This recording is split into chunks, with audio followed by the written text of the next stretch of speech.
वाहिगुरु जी का खालसा वाहिगुरु जी की फतेह। Punjabi audio book YouTube channel सुन रहे सारे ਸਰੋਤਿਆਂ ਨੂੰ ਮੇਰੇ ਸੁਤੰਤਰ ਕੌਰ ਵੱਲੋਂ ਪਿਆਰ ਭਰੀ ਸਤਿ ਸ਼੍ਰੀ ਅਕਾਲ।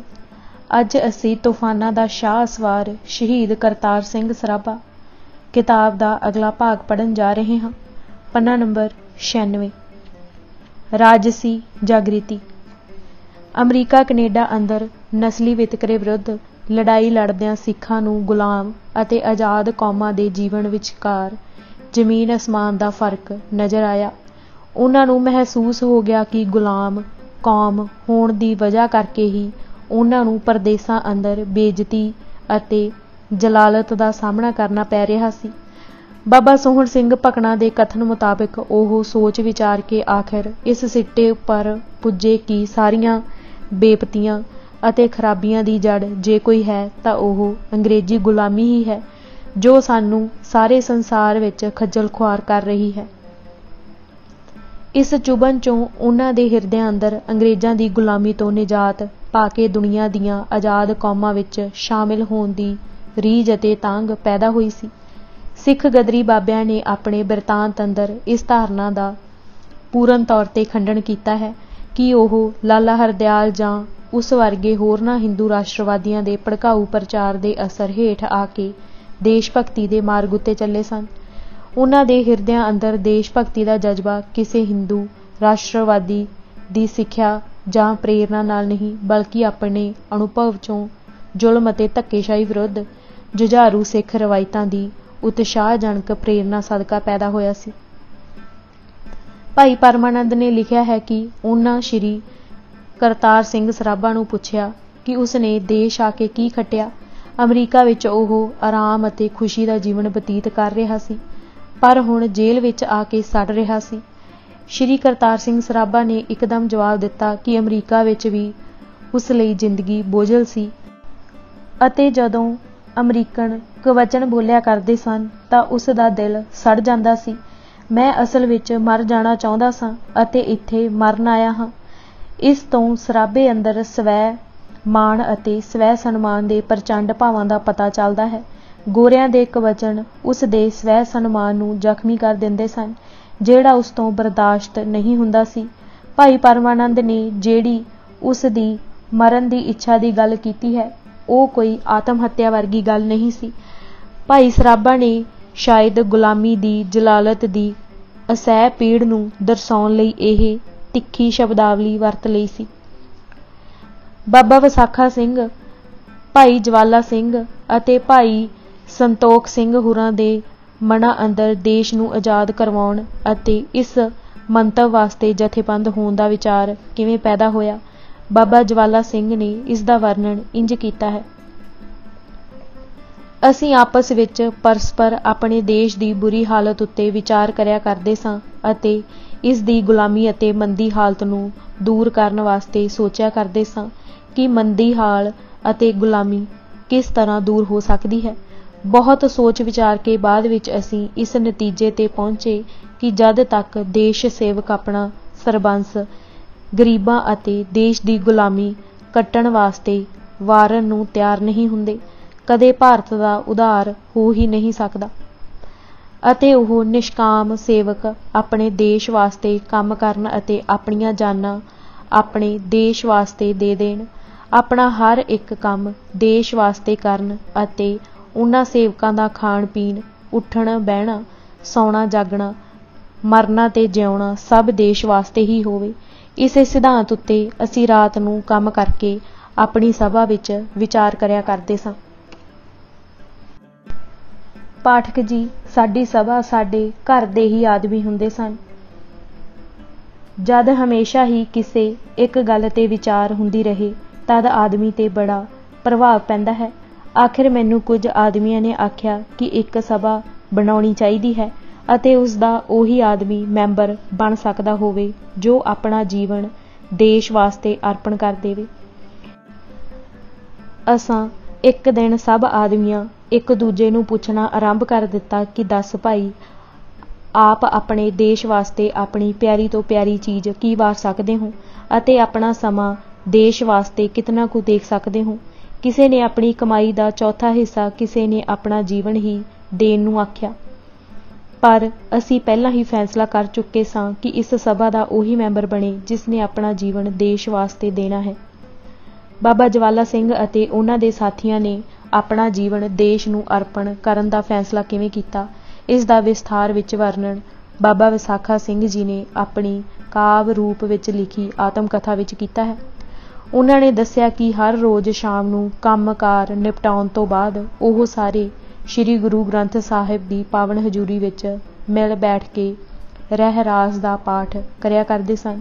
ਇੱਕ ਦਿਨ ਕੀ ਹੋਇਆ ਕਿ ਸ਼ਾਮ ਨੂੰ ਕੰਮ ਦੀ ਛੁੱਟੀ ਹੋ ਜਾਣ ਤੋਂ ਬਾਅਦ ਬਾਬਾ ਜਵਾਲਾ ਸਿੰਘ ਅਤੇ ਭਾਈ ਸੰਤੋਖ ਸਿੰਘ ਦੋਵੇਂ ਅਲੈਦਾ ਜਾ ਬੈਠੇ ਅਤੇ ਆਪਸ ਵਿੱਚ ਗੂੜ ਵਿਚਾਰਾਂ ਕਰਦੇ ਰਹੇ।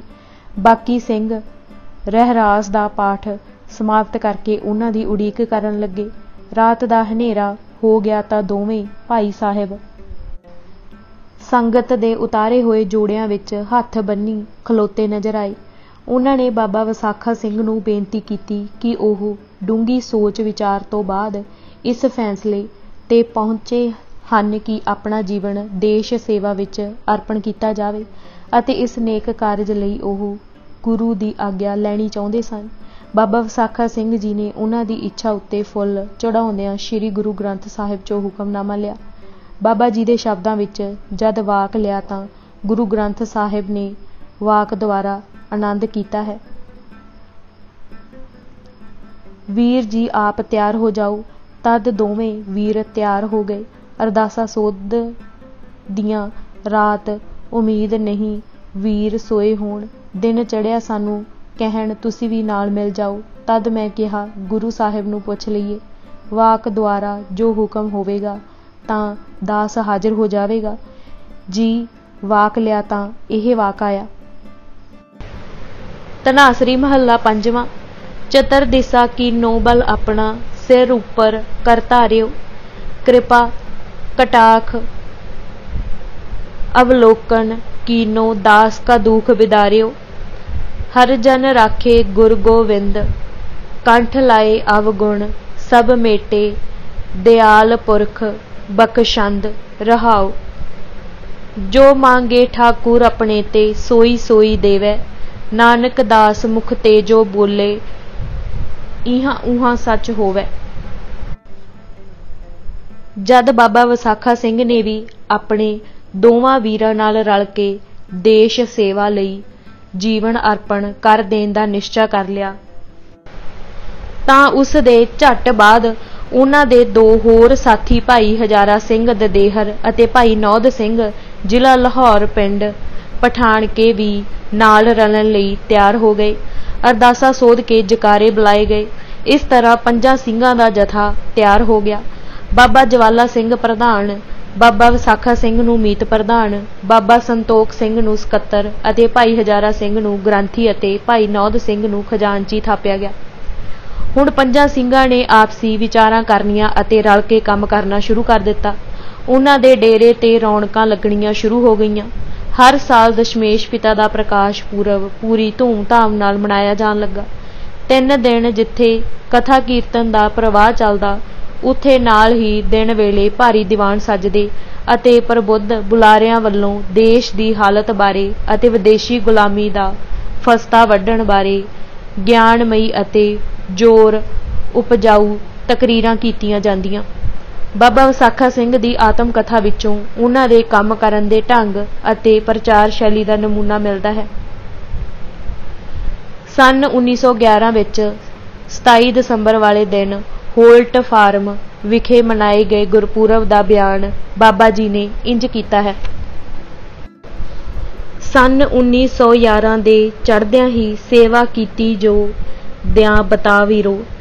ਜਵਾਲਾ ਸਿੰਘ ਨੇ 5 ਵਜੀਫੇ ਦਿੱਤੇ, ਮੁਲਕੋਂ ਲਈ ਸੀ 5 ਬੁਲਾ ਵੀਰੋ। ਵਿੱਚ ਬਰਕਲੀ ਉਹਨਾਂ ਨੂੰ ਜਗਾ ਦਿੱਤੀ, ਬੰਦੋਬਸਤ ਸੀ ਦੀਆ ਕਰਾ ਵੀਰੋ। ਨੰਦ ਸਿੰਘ ਜੀ ਉਹਨਾਂ ਵਿੱਚ ਲੈਕ ਸੀ ਜੀ, ਉਹਨੂੰ ਦੀਆਂ ਪ੍ਰਧਾਨ ਬਣਾ ਵੀਰੋ। ਇਕੱਠਾ ਕਰਕੇ ਬੰਦੋ ਜੀ ਬਸਤ ਸਾਰਾ, ਵਿੱਚ ਬਰਕਲੀ ਦੀਆਂ ਟਿਕਾ ਵੀਰੋ। ਲੱਗੇ ਵਿਦਿਆ ਪੜ੍ਹਨ ਪ੍ਰੇਮ ਸੇ ਜੀ, ਕੰਮ ਸੇਵਾ ਦਾ ਛਿੜਿਆ ਸੀ ਆ ਵੀਰੋ, ਲੱਗੀ ਖਿੜਨ ਗੁਲਜ਼ਾਰ ਸੀ ਹੋਰ ਸੰਤੋ, ਉਹ 7ਵੀਂ ਨੇੜੇ ਗਈ ਸੀ ਆ ਵੀਰੋ। ਅਸਾਂ ਰਲ ਕੇ ਪੰਜਾਂ ਸਲਾਹ ਕੀਤੀ, ਲਈਏ ਗੁਰਾਂ ਦਾ ਪੁਰਬ ਮਨਾ ਵੀਰੋ। ਮਨਸਾਂ ਸਾਰਿਆਂ ਰਲ ਸੀ ਠੀਕ ਹੋਇਆ, ਪੱਕੀ ਹੋ ਗਈ ਸਾਡੀ ਸਲਾਹ ਵੀਰੋ। ਪਿੱਛੋਂ ਨਾਲ ਪ੍ਰੇਮ ਸਮਝਾ ਕਰਕੇ, ਇਕੱਠੀ ਲਈ ਜੀ ਮਾਈਆ ਕਰਾ ਵੀਰੋ। ਲੈਕ ਸਿੰਘਾਂ ਦੀ ਬੰਨ ਕਮੇਟੀ ਦਈਏ, ਗੁਰੂ ਲਈਏ ਦੁਆਰ ਬਣਾ ਵੀਰੋ। ਸੱਦ ਲਈਏ ਜੀ ਹਿੰਦੂਆਂ ਮੋਮਨਾਂ ਨੂੰ, ਨਾਲੇ ਸੱਦੀਏ ਸਿੰਘ ਭਰਾ ਵੀਰੋ। ਫੇਰ ਸਾਰਿਆਂ ਪਾਸ ਅਰਜ਼ੋਈ ਕਰੀਏ, ਨਾਲ ਦਈਏ ਪ੍ਰੇਮ ਸਮਝਾ ਵੀਰੋ। ਗੌਰਮੈਂਟ ਜੋ ਜ਼ੁਲਮ ਕਮਾ ਰਹੀ ਏ, ਸਾਰੇ ਵੀਰਾਂ ਨੂੰ ਦਈਏ ਸੁਣਾ ਵੀਰੋ। ਕਰ ਜਾਣ ਤਫਾਕੀ ਜਿਉਂ ਵੀਰੇ ਸਾਰੇ, ਬਣਤ ਸੋਈ ਜੀ ਲਈਏ ਬਣਾ ਵੀਰੋ। ਜ਼ੋਰ ਲਾਈਏ ਵੀਰ ਜੀ ਰਲ ਸਾਰੇ, ਗੌਰਮੈਂਟ ਨੂੰ ਦਈਏ ਧੱਕਾ ਲਾ ਵੀਰੋ। ਭਾਰਤ ਵਰਸ਼ ਨੂੰ ਰਲ ਉਠਾਲ ਦਈਏ, ਮਜ਼ਾ ਜ਼ੁਲਮ ਦਾ ਦਈਏ ਚਖਾ ਵੀਰੋ। ਉੜਕ ਨਿਬੜੀ ਸਾਡੀ ਸਲਾਹ ਸੰਤੋ, ਪੱਕੀ ਲਈ ਫਿਰ ਖੂਬ ਪਕਾ ਵੀਰੋ। ਚਿੱਠੇ ਲਿਖ ਭਰ ਭੇਜ ਦਈਏ ਸਾਰਿਆਂ ਨੂੰ, ਵਿੱਚ ਡਾਕ ਦੇ ਦਿੱਤੇ ਜੀ ਪਾ ਵੀਰੋ। ਸੱਦ ਭੇਜਿਆ ਸਾਰੇ ਮੋਮਨਾਂ ਨੂੰ, ਨਾਲ ਸੱਦੇ ਸੀ ਹਿੰਦੂ ਭਰਾ ਵੀਰੋ। ਸੱਚੇ ਪਾਤਸ਼ਾਹ ਦੀ ਦਇਆ ਹੋਈ, ਆਈਆਂ ਸੰਗਤਾਂ ਹੁਮ ਹਮਾ ਵੀਰੋ। 35 ਮੋਮੜ ਵੀ ਨਾਲ ਪ੍ਰੇਮ ਆਏ, 12 ਆਏ ਸੀ ਹਿੰਦੂ ਭਰਾ ਵੀਰੋ। ਹਰਦਿਆਲ ਤੇ ਪਰਮਾ ਸੀ ਨੰਦ ਆਏ, ਸਿੰਘ ਆਏ ਸੀ ਬਹੁਤ ਜੀ ਧਾਰ ਵੀਰੋ। ਕਿਤੇ ਢੋਲਕੀ ਛੈਣਿਆਂ ਰੰਗ ਲਾਇਆ, ਕਿਤੇ ਰਹੀਆਂ ਸਮਾਧੀਆਂ ਲਾ ਵੀਰੋ। ਆਈਆਂ ਸੰਗਤਾਂ ਹੁਮ ਹਮਾ ਕੇ, ਸ਼ੈਬਰ ਨਾਮ ਦੀ ਲੱਗੀ ਸੀ ਆ ਵੀਰੋ। ਲੈਕਚਰ ਹੋਮਦੇ ਕਿਤੇ ਪ੍ਰੇਮ ਸੇ ਜੀ, ਰਹੇ ਵੀਰਾਂ ਨੂੰ ਵੀਰ ਸਮਝਾ ਵੀਰੋ। ਆਏ ਵੀਰਾਂ ਦੀ ਸਿੰਘ ਜੀ ਸੇਵਾ ਕਰਦੇ, ਗਰਮ ਕਰ ਛਕਾਮਦੇ ਚਾਹ ਵੀਰੋ। ਭੋਗ ਪੈਣ ਦਾ ਜਦੋਂ ਸੀ ਸਮਾਂ ਆਇਆ, ਬਾਹਰੋਂ ਸਭ ਨੂੰ ਲਿਆ ਬੁਲਾ ਵੀਰੋ। ਕੀਤਾ ਕੀਰਤਨ ਸੀ ਸੰਗਤਾਂ ਰਲ ਸੋਹਣਾ, ਰਿਹਾ ਦਿਨ ਸੀ ਉਹ ਸੁਹਾ ਵੀਰੋ। ਪਿੱਛੋਂ ਉੱਠ ਕਰ ਅਸਾਂ ਅਪੀਲ ਕੀਤੀ, ਪਹਿਲਾਂ ਵੀਰਾਂ ਨੂੰ ਫਤਿਹ ਬੁਲਾ ਵੀਰੋ। ਦਇਆ ਕਰੋ ਜੇ ਰਲ ਕੇ ਤੁਸੀਂ ਵੀਰੋ, ਆਪਾਂ ਤਾਈਂ ਫਿਰ ਦਈਏ ਬਤਾ ਵੀਰੋ। ਸਿੰਘਾਂ ਸਾਰਿਆਂ ਛੱਡ ਜੈਕਾਰ ਦਿੱਤਾ, ਮੁਖੋਂ ਦੀਆਂ ਸੀ ਹਾਂ ਅਲਾ ਵੀਰੋ। ਸੁਣੋ ਤੁਸੀਂ ਪ੍ਰੇਮ ਸੇ ਖਾਲਸਾ ਜੀ, ਦਈਏ ਗੁਰੂ ਦੁਆਰ ਬਣਾ ਵੀਰੋ। ਦਿਓ ਗੱਫੇ ਜੀ ਖੁੱਲ ਹੁਣ ਨਾਗਣੀ ਦੇ, ਇਕੱਠੇ ਲਈਏ ਖਾਂ ਹੁਣ ਉਗਰਾ ਵੀਰੋ। ਲੈਕ ਵੀਰਾਂ ਨੂੰ ਚੁਣ ਕੇ ਇਸ ਜਗ੍ਹਾ, ਦਈਏ ਸੋਹਣੀ ਕਮੇਟੀ ਸਜਾ ਵੀਰੋ। ਕਰੋ ਮਿਹਰ ਹੁਣ ਸੰਗਤੇ ਆਪ ਸਾਰੇ, ਮਾਇਆ ਇਕੱਠੀ ਜੀ ਲਈਏ ਕਰਾ ਵੀਰੋ। ਕਰ ਬੇਨਤੀ ਵੀਰਾਂ ਇਹ ਸਾਰਿਆਂ ਨੂੰ, ਪਿੱਛੋਂ ਦੀਆਂ ਫਿਰ ਸੀਸ ਨਿਵਾ ਵੀਰੋ। ਸੁਣੀ ਬੇਨਤੀ ਜਦੋਂ ਇਹ ਸੰਗਤਾਂ ਨੇ, ਚੜ ਗਿਆ ਫਿਰ ਸਭ ਨੂੰ ਚਾ ਵੀਰੋ। ਦੇਣ ਲੱਗੇ ਫਿਰ ਮਾਇਆ ਪ੍ਰੇਮ ਸੇ ਜੀ, ਇੱਕ ਦੂਜੇ ਤੋਂ ਰਹੇ ਦੁਆ ਵੀਰੋ। ਕਈ ਤਾੜ ਕੇ ਆਖਦੇ, ਸਾਡੇ ਤਾਈਂ ਤੁਸੀਂ ਪਹਿਲਾਂ ਨਹੀਂ ਦੱਸਿਆ ਜਾ ਵੀਰੋ। ਪਾਸ ਡਾਲਾ ਨਹੀਂ ਲੈ ਕਰ ਆਏ ਅਸੀਂ, ਸਾਥੋਂ ਲਓ ਖਾਂ ਹੁਣ ਲਿਖਾ ਵੀਰੋ। ਡੇਰੀ ਆਣ ਕਰ ਸਾਡੀ ਜੀ ਲੈ ਲੈਣਾ, ਅਸੀਂ ਦਈਏ ਸੱਚ ਸੁਣਾ ਵੀਰੋ। 1005 ਕੁ ਡਾਲਾ ਸੀ ਨਗਦ ਹੋਇਆ, ਬਹੁਤਾ ਦਿਆ ਸੀ ਸਭਨਾ ਲਿਖਾ ਵੀਰੋ। ਪਿੱਛੋਂ ਚੁਣ ਕੇ ਸਿੰਘ ਜੀ ਲੈਕ 12, ਦਿੱਤੀ ਸੋਹਣੀ ਕਮੇਟੀ ਬਣਾ ਵੀਰੋ। ਜਵਾਲਾ ਸਿੰਘ ਪ੍ਰਧਾਨ ਬਣਾ ਦਿਆ, ਸਾਨੂੰ ਮਾਇਆ ਸੀ ਦਿੱਤੀ ਗਿਣਾ ਵੀਰੋ। ਤਾਰਾ ਸਿੰਘ ਸਕੱਤਰ ਬਣਾਏ ਦਿਆ, ਕਰੋ ਉਗਰਾਹੀ ਜੀ ਦਿਆ ਸੁਣਾ ਵੀਰੋ। ਜੋੜ ਮੇਲੇ ਦਾ ਦੂਸਰਾ ਦਿਨ ਦੂਸਰੇ ਪਹਿਰ ਕੁ ਰਾਤ ਰਹਿੰਦੀ, ਸੁੱਤੇ ਵੀਰਾਂ ਨੂੰ ਅਸਾਂ ਉਠਾਇਆ ਜੀ। ਕੀਰਤਨ ਹੋਇਆ ਫਿਰ ਬਹੁਤ ਪ੍ਰੇਮ ਸੇ ਜੀ, ਅੰਮ੍ਰਿਤ ਸਿੰਘਾਂ ਨੂੰ ਫੇਰ ਛਕਾਇਆ ਜੀ। ਅਸਾਂ ਆਖਿਆ ਨਿਤਰੋ ਵੀਰ ਮੇਰੇ, ਆਪ ਸਾਨੂੰ ਕਰਤਾਰ ਭਵਾਇਆ ਜੀ। ਆਵੋ ਰਲ ਕੇ ਮੁਲਕ ਦੀ ਸੇਵ ਕਰੀਏ, ਭਾਰਤ ਵਰਸ਼ ਨੂੰ ਬਹੁਤ ਦਵਾਇਆ ਜੀ। उठो रल के वीर जी हो तकड़े, काहनू तुसां ने हौसला ढाया जी। इस जिउण तो वीर जी मरन चंगा, गुलाम बन कर जन्म गवाया जी। अगे तुसां दे की फरंगड़े ने, तुसां अपना फर्ज भुलाया जी। हिंदू मोमन सिंह रल जाओ सारे, सानू मौका महाराज दवाया जी। मजा देईए चखा हुण जालमां नू, सानू मौका महाराज दवाया जी। इन्ने बचन जा कीते सी असां वीरो, ਸਿੰਘਾਂ सोहना जयकारा बुलाया जी। कई मिल गए सिंह तैयार होके, साडा साथ सी उन्हां बनाया जी। हरदयाल ते परमा सी नंद भाई, इन्हां उठ के हाल सुनाया जी। असां आख्या हरदयाल ताई, करिए काम ते आख समझाया जी। मैनू आए नू 3 ना साल होए, इस करके विच ना आया जी। लैक्चर होमदे रहे प्रेम से जी, दोपहर होई प्रशादा छकाया जी। थोड़ा चिर जा संगतां राम कीता, फिर उठ दवान सजाया जी। लगा होण प्रचार सी खूब वीरो, सारा दिन ही बहुत सुहाया जी। होया बहुत प्रेम सी संगतां नू, जैसा उस करतार नू भाया जी। सारा दिन ही रिहा प्रचार हुंदा, दिन छिपने ते वीर जी आया जी। दवान असां समाप्ति कीती सी, अरदासां नाल प्रेम सुधाया जी। तीसरे दिन दा जोड़ मेला। दिन तीसरे पहर कू रात रहिंदी, सुते वीरां नू आप जगाउण लगे। पहला आसा दी वार दा भोग पाया, गरमा गर्म प्रशादा छकाउण लगे। दिन तीसरे भी रिहा दवान सोहना, दोपहर होई प्रशादा छकाउण लगे। सारा दिन ही रिहा प्रचार हुंदा, शाम पई ते विदा कराउण लगे। नाल कईयां दे तुर के गए असीं, सबना नाल प्रेम निभाउण लगे। दूर वालियां सवेर जी नाल जाके गड्डी नाल प्रेम चढ़ाउण लगे। पिछों बैठ कर गुरां हजूर संतो, शुकर उस करतार मनाउण लगे। बन जाएगा गुरु द्वार सोहना, गुरु साहिब नू सीस झुकाउण लगे। नाले मुल्क दा सोहना सुधार होऊ, असीं वास्ते रब दे पाउण लगे। तू ही जीव तो नाम जपाउण वाला, तेरी आस फेर सारे तकाउण लगे। सेवादार विसाख दी बेनती जी, भारत वर्ष दा भला सी चाहुण लगे। बाबा विसाखा सिंह जी दे उपरोक्त बिरतांत तो प्रतੱਖ हो जाता है कि अमरीका कनेडा अंदर सिखां विच देश भगती की लगन आत्मिक जागृति के जरिए पैदा हुई। धर्म प्रचार अते राजसी प्रचार का काम जुड़वें रूप नाल चलिया। बाबा ज्वाला सिंह अते उन्हां दे साथियां ने देश लई जीवन अर्पण करन दा फैसला अपने पद्धर ते कीता सी। उदों अजे उन्हां दा लाला हरदयाल जां किसे होर हिंदू राष्ट्रवादी नाल मेल नहीं सी होया।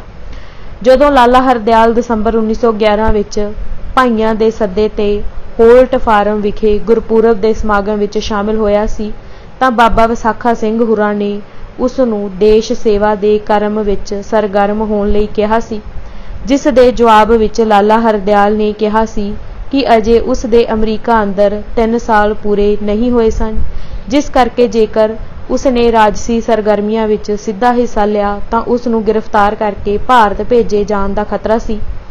भावें लाला हरदयाल दी यह गल गलत नहीं सी, पर इस तों इस तत्थ दी पुष्टि हुंदी है कि सिखां नूं देश दी आज़ादी लई जूझण दी प्रेरणा लाला हरदयाल जां बंगाली हिंदू राष्ट्रवादियों कोलों नहीं मिली सी। यह चेतना उन्हां अंदर खुद ब खुद पैदा हुई सी अते ओह अपने धार्मिक जज्बात अते अकीदियां तो प्रेरित होके ही देश की आज़ादी लई मर मिटण लई तैयार होए सन। इस तरीके नाल उन्हां दे दिलां अंदर देश भगती दा वलवला मग उठिया सी। सिखां अंदर देश भगती दा यह जज्बा ना सिर्फ होरनां भारती वर्गां नालों वखरे ढंग नाल पैदा होया, बल्कि इस दा तत्त हिंदू राष्ट्रवाद नालों बहुत वखरा सी। इस नूं समझण लई देश भगती ਅਤੇ राष्ट्रवाद विचकार सिद्धांतक निखेड़ा करना जरूरी है। देश भगती ਅਤੇ राष्ट्रवाद विचकार सिद्धांतक निखेड़ा। प्रसिद्ध बरतानवी विद्वान जॉर्ज ऑरवेल ने 2 संसार जंगां ਅਤੇ फांसीवाद ਅਤੇ नाजीवाद वर्गे ਮਾਨਵ ਦੋਖੀ ਵਰਤਾਰਿਆਂ ਦਾ ਪੜਚੋਲਵਾਂ ਮੁਲਾਂਕਣ ਕਰਨ ਉਪਰੰਤ ਰਾਸ਼ਟਰਵਾਦ ਅਤੇ ਦੇਸ਼ ਭਗਤੀ ਵਿਚਕਾਰ ਨਿਖੇੜਾ ਕਰਨ ਦਾ ਸਿਧਾਂਤਕ ਮਤ ਪੇਸ਼ ਕੀਤਾ ਸੀ। ਉਸਨੇ ਇਹ ਨਿਚੋੜ ਕੱਢਿਆ ਸੀ ਕਿ ਇਹ ਦੋ ਵੱਖੋ ਵੱਖਰੇ, ਇੱਥੋਂ ਤੱਕ ਕਿ ਇੱਕ ਦੂਜੇ ਦੇ ਵਿਰੋਧੀ ਸੰਕਲਪ ਹਨ। ਦੇਸ਼ ਭਗਤੀ ਤੋਂ ਭਾਵ ਕਿਸੇ ਵਿਸ਼ੇਸ਼ ਜਗ੍ਹਾ ਅਤੇ ਵਿਸ਼ੇਸ਼ ਜੀਵਨ ਸ਼ੈਲੀ ਵਿੱਚ ਸ਼ਰਧਾ ਹੈ। ਦੇਸ਼ ਭਗਤ ਦਾ ਇਸ ਗੱਲ ਵਿੱਚ ਦ੍ਰਿੜ ਵਿਸ਼ਵਾਸ ਹੁੰਦਾ ਹੈ ਕਿ ਉਸ ਦੀ ਹਰਮਨ ਪਿਆਰੀ ਜਗ੍ਹਾ ਅਤੇ ਜੀਵਨ ਸ਼ੈਲੀ ਸਾਰੀ ਦੁਨੀਆ ਨਾਲੋਂ ਨਿਆਰੀ ਅਤੇ ਬਿਹਤਰ ਹੈ, ਪਰੰਤੂ ਉਸ ਅੰਦਰ ਇਸ ਨੂੰ ਦੂਸਰਿਆਂ ਉੱਤੇ ਠੋਸਣ ਦੀ ਕੋਈ ਤਮੰਨਾ ਨਹੀਂ ਹੁੰਦੀ। ਉਹ ਇਸ ਭਾਵਨਾ ਤੋਂ ਮੁਕਤ ਹੁੰਦਾ ਹੈ। ਦੇਸ਼ ਪਿਆਰ ਆਪਣੇ ਸੁਭਾਅ ਵਜੋਂ ਸੁਸ਼ੀਲ ਅਤੇ ਸੱਭਿਆਚਾਰਕ ਪੱਖੋਂ ਆਤਮ ਰੱਖਿਅਕ ਹੁੰਦਾ ਹੈ। ਰਾਸ਼ਟਰਵਾਦ ਦਾ ਖਾਸਾ ਇਦੋਂ ਉਲਟ ਹੁੰਦਾ ਹੈ। ਇਸ ਨੂੰ ਸੱਤਾ ਦੀ ਤਮਾ ਨਾਲੋਂ ਵੱਖ ਨਹੀਂ ਕੀਤਾ ਜਾ ਸਕਦਾ। ਸੱਤਾ ਅਤੇ ਵਕਾਰ ਵਿੱਚ ਵਾਧਾ ਕਰਨਾ ਇਸ ਦਾ ਲਕਸ਼ ਹੁੰਦਾ ਹੈ। ਉਪਰੋਕਤ ਵਿਆਖਿਆ ਤੋਂ ਇਹ ਭਾਵ ਭਲੀ ਭਾਂਤ ਸਪਸ਼ਟ ਹੋ ਜਾਂਦਾ ਹੈ ਕਿ ਰਾਸ਼ਟਰਵਾਦ ਆਪਣੇ ਸੁਭਾਅ ਵਜੋਂ ਹੀ ਕਾਮਨਾਮਈ ਹੁੰਦਾ ਹੈ। ਇਸ ਅੰਦਰ ਦੂਜਿਆਂ ਉੱਤੇ ਆਪਣਾ ਸੱਭਿਆਚਾਰਕ ਅਤੇ ਰਾਜਸੀ ਗਲਬਾ ਪਾਉਣ ਦੀ ਲਾਲਸਾ ਹੁੰਦੀ ਹੈ।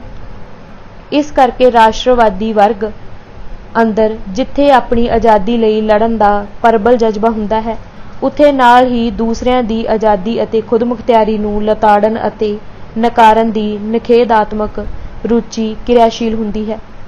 ਇਸ ਅੰਦਰ ਸਮਕਾਲੀ ਰਾਜਸੀ ਸਵਾਰਥ ਦੇ ਅੰਸ਼ ਸ਼ਾਮਿਲ ਹੁੰਦੇ ਹਨ। ਇਸ ਦੇ ਉਲਟ ਦੇਸ਼ ਭਗਤੀ ਦੇ ਸ਼ੁੱਧ ਜਜ਼ਬੇ ਅੰਦਰ ਇਹ ਨਕਾਰਾਤਮਕ ਅੰਸ਼ ਨਹੀਂ ਹੁੰਦੇ। ਇਸ ਲਿਹਾਜ਼ ਨਾਲ ਗਦਰੀ ਸੰਗਰਾਮੀਏ ਬਹੁਤ ਹੀ ਵੱਖਰੇ ਅਤੇ ਵਿਲੱਖਣ ਅਰਥਾਂ ਸਿੱਖ ਅਰਥਾਂ ਵਿੱਚ ਦੇਸ਼ ਭਗਤ ਸਨ। ਉਹਨਾਂ ਦੀ ਦੇਸ਼ ਭਗਤੀ ਸਿੱਖ ਧਰਮ ਦੇ ਮਾਨਵਵਾਦੀ ਸਰੋਕਾਰਾਂ ਦੇ ਅਨੁਸਾਰੀ ਸੀ। ਇਹ ਪਰਉਪਕਾਰ ਦੀ ਭਾਵਨਾ ਦਾ ਰਾਜਸੀ ਮੁਜੱਸਮਾ ਸੀ। ਉਹਨਾਂ ਦੇ ਮਨਾਂ ਅੰਦਰ ਜਿੱਥੇ ਬਰਤਾਨਵੀ ਗੁਲਾਮੀ ਦਾ ਖਾਤਮਾ ਕਰਨ ਦਾ ਪ੍ਰਚੰਡ ਜਜ਼ਬਾ ਸੀ, ਉੱਥੇ ਨਾਲੋਂ ਨਾਲ ਉਹ ਸਾਰੀਆਂ ਕੌਮਾਂ ਅਤੇ ਸਾਰੇ ਵਰਗਾਂ ਦੀ ਆਜ਼ਾਦੀ ਅਤੇ ਬਰਾਬਰੀ ਦੇ ਅਸੂਲ ਦੇ ਅਡੋਲੀ ਧਾਰਨੀ ਸਨ। ਉਹਨਾਂ ਦਾ ਆਜ਼ਾਦੀ ਦਾ ਆਦਰਸ਼ ਰੂਹਾਨੀ ਸੀ। ਉਹਨਾਂ ਦਾ ਦੇਸ਼ ਅਤੇ ਆਜ਼ਾਦੀ ਨਾਲ ਪਿਆਰ ਦੁਨਿਆਵੀ ਸਵਾਰਥਾਂ ਅਤੇ ਲਾਲਸਾਵਾਂ ਤੋਂ ਮੁਕਤ ਸੀ। ਇਹ ਹਿੰਦੂ ਰਾਸ਼ਟਰਵਾਦੀਆਂ ਦੀ ਦੇਸ਼ ਭਗਤੀ ਨਾਲੋਂ ਬਹੁਤ ਵੱਖਰਾ ਸੀ। ਭਾਈ ਰਣਧੀਰ ਸਿੰਘ ਦੇ ਹੇਠ ਲਿਖੇ ਕਥਨਾਂ ਤੋਂ ਇਸ ਦੀ ਪਾਰਦਰਸ਼ਕ ਝਲਕ ਮਿਲਦੀ ਹੈ। ਮਹਿਜ ਰਾਜਗੀਰੀ ਦੀ ਇੱਛਾ ਅਤੇ ਲਾਲਚ ਵਿੱਚ ਕਿਸੇ ਰਾਜ ਨੂੰ ਰੋੜਨ ਦੇ ਨਿਰੇ ਦਮਗਜੇ ਮਾਰਨ ਨੂੰ ਜੇ ਕੋਈ ਕੌਮੀਅਤ ਅਤੇ ਕੌਮ ਪ੍ਰਸਤੀ ਕਹੇ ਤਾਂ ਇਸ ਦਾ ਕੋਈ ਲਾਭ ਨਹੀਂ। ਐਸੀ ਕੌਮੀਅਤ ਤੋਂ ਸੋਰਨਾ ਪੀ ਕੀ ਹੈ। ਜਿਸ ਕੌਮ ਅਤੇ ਕੌਮੀਅਤ ਅੰਦਰ ਰੂਹਾਨੀਅਤ ਵਾਲੀ ਜੀਵਨ ਕਣੀ ਨਹੀਂ, ਐਸੇ ਨਿਰੇ ਰਾਜ ਸਾਜ ਦੀ ਇੱਛਾ ਵਾਲਿਆਂ ਨੂੰ ਦੇਵਨੇਤ ਨਾਲ ਰਾਜ ਸਾਜ ਮਿਲ ਵੀ ਜਾਵੇ ਤਾਂ ਇਸ ਬਾਤ ਦੀ ਕੀ ਗਰੰਟੀ ਹੈ ਕਿ ਉਹਨਾਂ ਦਾ ਬੁੱਲ ਹਵਸੀ ਰਾਜ ਕਿਸੇ ਪਹਿਲੇ ਕਾਇਮ ਸ਼ੁਦਾ ਰਾਜ ਨਾਲੋਂ ਚੰਗੇਰਾ ਅਤੇ ਪਰਜਾ ਲਈ ਅਧਿਕ ਭਲੇਰਾ ਹੋਵੇਗਾ। ਆਪਾਂ ਪ੍ਰਸਤਾਂ ਤੋਂ ਕੌਮ ਪ੍ਰਸਤੀ ਨਹੀਂ ਹੋ ਸਕਦੀ। ਸਵਾਰਥੀਆਂ ਪਾਸੋਂ ਪਰ ਸਵਾਰਥ ਅਤੇ ਪਰਉਪਕਾਰ ਕਦੀ ਨਹੀਂ ਹੋ ਸਕਦਾ। ਖੁਦਗਰਜੀ ਲਈ ਆਪਣੇ ਭਾਈਆਂ ਨੂੰ ਪਛਾੜਨ, ਲਤਾੜਨ ਅਤੇ ਛੋਟੀਆਂ-ਛੋਟੀਆਂ ਸਿੱਕਦਾਰੀਆਂ ਅਤੇ ਅਹੁਦੇਦਾਰੀਆਂ ਨੂੰ ਜੱਫਾ ਮਾਰਨ ਵਾਲਿਆਂ ਤੋਂ ਇਹ ਆਸ ਤੱਕਣੀ ਕਿ ਉਹ ਕੌਮ, ਦੇਸ਼ ਜਾਂ ਜਨਤਾ ਦੇ ਭਲੇ ਲਈ ਕੁਝ ਕਰਨਗੇ, ਨਿਰੀ ਖਾਮ ਖਿਆਲੀ ਹੈ। ਇਹ ਤਾਂ ਸਗੋਂ ਆਪਾ ਪ੍ਰਸਤੀ ਅਤੇ ਅਹੁਦਾ ਪ੍ਰਸਤੀ ਹੈ। ਆਪਾ ਪ੍ਰਸਤੀ ਸਰਕਾਰ ਪ੍ਰਸਤੀ ਨਾਲੋਂ ਕੋਈ ਨਵੀਂ ਅਤੇ ਚੰਗੀ ਚੀਜ਼ ਨਹੀਂ।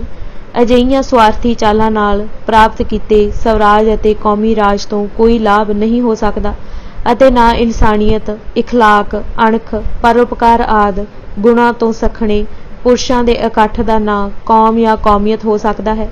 ਦੇਸ਼ ਦੇ ਭਲੇ ਅਤੇ ਕੌਮ ਦੀ ਖਾਤਰ ਕੁਝ ਚਾਹੁਣ ਵਾਲੇ ਤਾਂ ਵਿਰਲੇ ਹੀ ਹੋਣਗੇ, ਨਹੀਂ ਤਾਂ ਸਵਰਾਜ ਮੰਗਣ ਵਾਲਿਆਂ ਵਿੱਚ ਐਸੇ ਬਹੁਤ ਹਨ ਜਿਨ੍ਹਾਂ ਨੂੰ ਆਪਣਾ ਸਵਾਰਥ ਮੁੱਖ ਹੈ।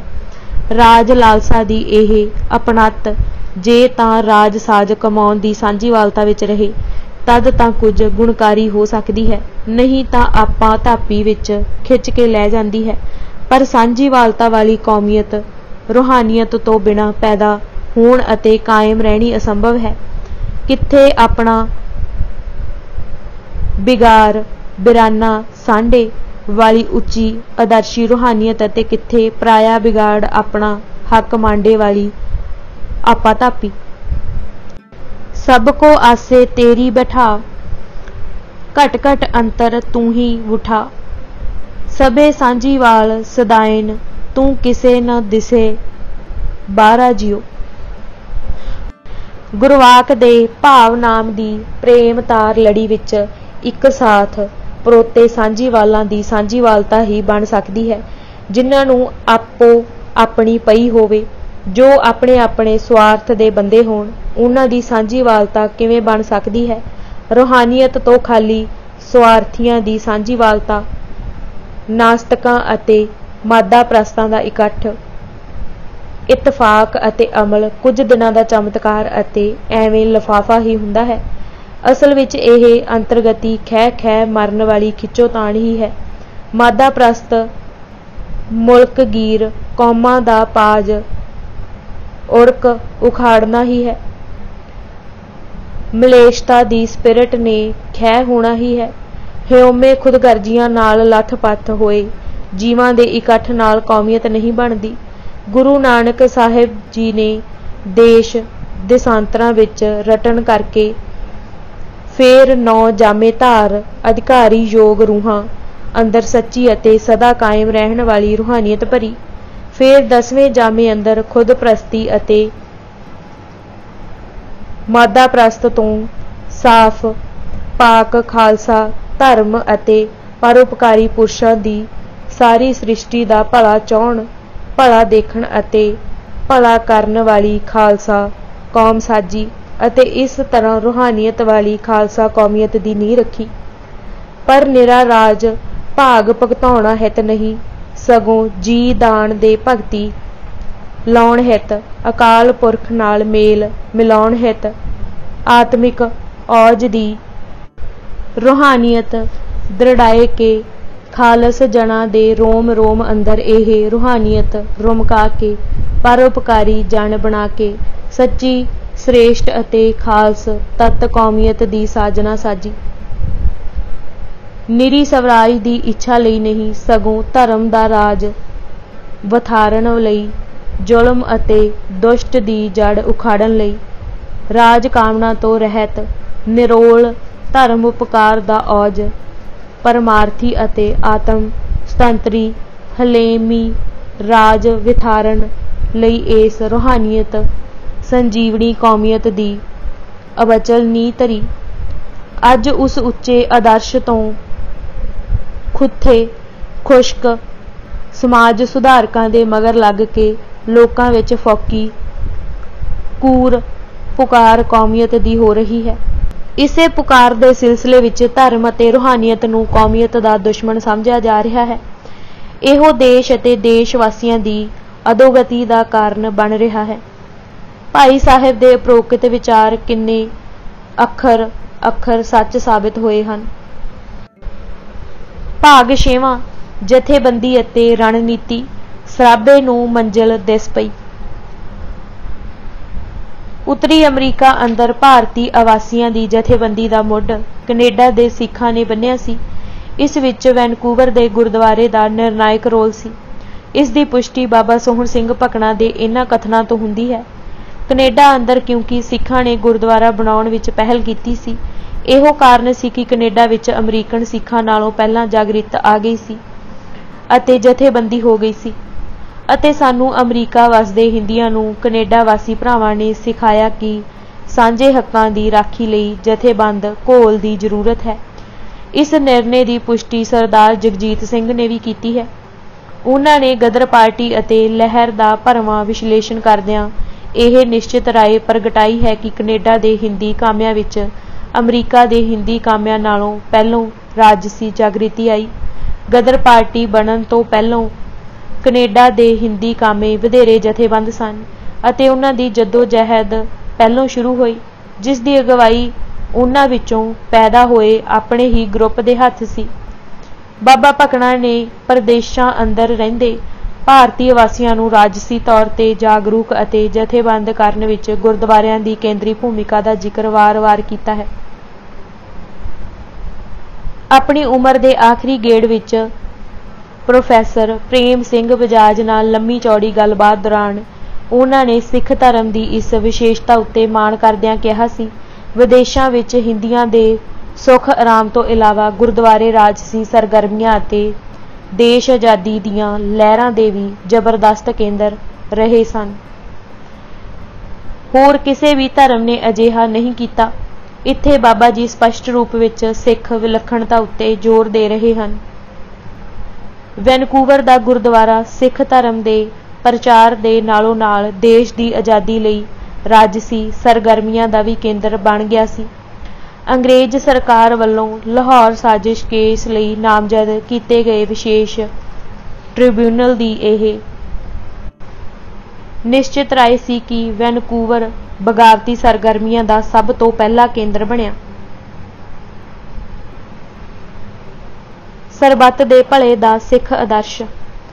सिख धर्म अंदर मानववादी भावना इन्नी प्रबल है कि सिखां अंदर जदों सिख आदर्शां दे अनुसार जुल्म ते धक्केशाही विरुद्ध लड़न दा जज्बा अंगड़ाई लैंदा है तां ओह केवल अपने तक सीमित नहीं रहिंदे, ओह होरनां मजलूम वर्गां दे दर्द नूं भी अपना दर्द बना लैंदे हन।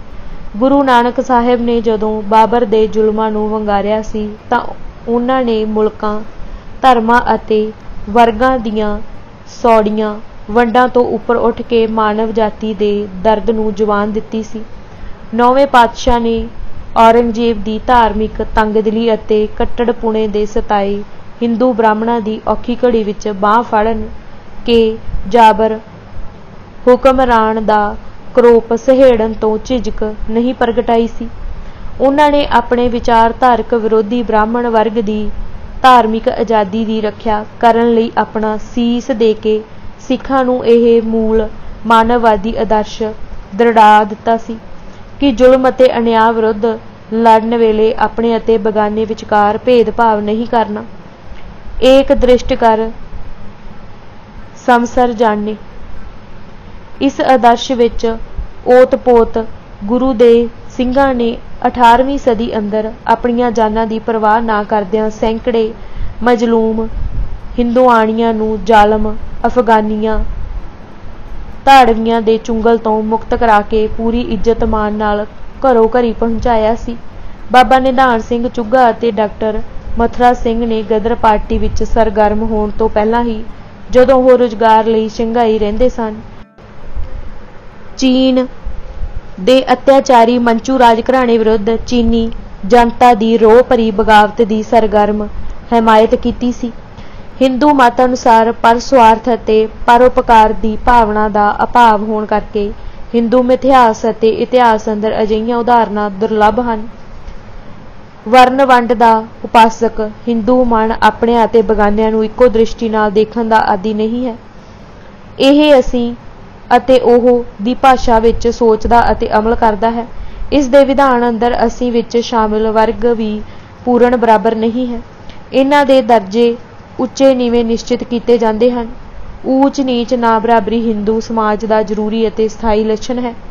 ਇਸ ਵਿਚਾਰਧਾਰਕ ਕਾਰਨਾਂ ਕਰਕੇ ਵਿਦੇਸ਼ਾਂ ਅੰਦਰ ਭਾਰਤ ਦੀ ਆਜ਼ਾਦੀ ਲਈ ਸਰਗਰਮ ਹਿੰਦੂਆਂ ਅਤੇ ਸਿੱਖਾਂ ਦੇ ਜ਼ੁਲਮ, ਅਨਿਆਂ, ਨਸਲਵਾਦ, ਗੁਲਾਮੀ, आज़ादी, कौमीयत, देश सेवा अते देश भगती आदि महत्वपूर्ण संकल्पित पदां बारे नज़रिए विच वड्डा अंतर सी।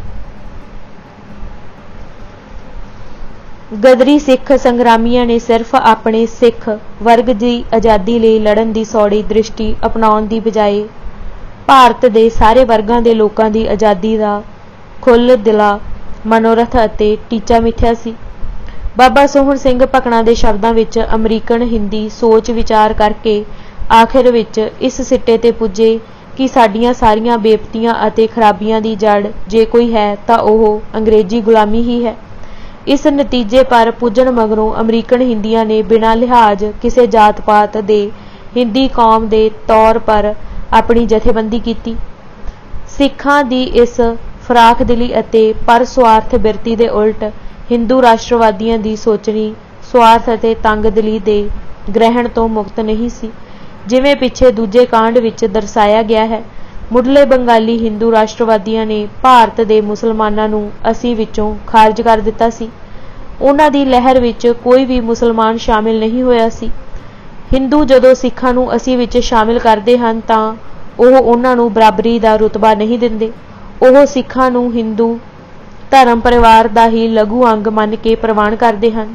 ਇਸ ਤਰੀਕੇ ਨਾਲ ਹਿੰਦੂ ਰਾਸ਼ਟਰਵਾਦੀਆਂ ਨੂੰ ਵੀ ਕਹਿਣ ਨੂੰ ਤਾਂ ਭਾਰਤ ਦੇ ਸਾਰੇ ਵਰਗਾਂ ਦੀ ਆਜ਼ਾਦੀ ਦਾ ਲੁਭਾਉਣਾ ਨਾਅਰਾ ਦਿੱਤਾ ਸੀ ਅਤੇ ਭਾਰਤ ਦੇ ਸਾਰੇ ਧਰਮਾਂ ਅਤੇ ਜਾਤਾਂ ਵਰਗਾਂ ਦੇ ਲੋਕਾਂ ਨੂੰ ਬਿਨਾਂ ਕਿਸੇ ਭੇਦਭਾਵ ਦੇ ਹਿੰਦੀ ਕੌਮ ਦੇ ਤੌਰ ਤੇ ਜਥੇਬੰਦ ਕਰਨ ਦੀ ਕਾਰਜ ਸੇਧ ਐਲਾਨੀ ਸੀ।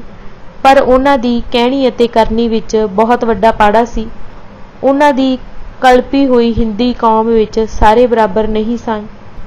ਇਸ ਤਰ੍ਹਾਂ ਘੱਟ ਗਿਣਤੀ ਧਾਰਮਿਕ ਭਾਈਚਾਰਿਆਂ ਅਤੇ ਦਲਿਤ ਵਰਗਾਂ ਦੀ ਹੈਸੀਅਤ ਦੋਮ ਦਰਜੇ ਦੀ ਸੀ।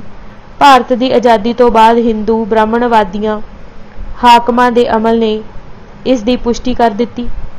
ਉਹਨਾਂ ਵੱਲੋਂ ਭਾਰਤ ਦੇ ਸਾਰੇ ਵਰਗਾਂ ਨੂੰ ਆਪਣੇ ਨਾਲ ਰਲਾਉਣ ਦੀ ਸੋਚ ਅਤੇ ਰਣਨੀਤੀ ਕਿਸੇ ਉਚੇਰੇ ਮਾਨਵਵਾਦੀ ਆਦਰਸ਼ ਦੀ ਉਪਜ ਨਹੀਂ ਸੀ। ਇਸ ਪਿੱਛੇ ਉਹਨਾਂ ਦਾ ਸਮਕਾਲੀ ਰਾਜਸੀ ਸਵਾਰਥ ਕੰਮ ਕਰਦਾ ਸੀ।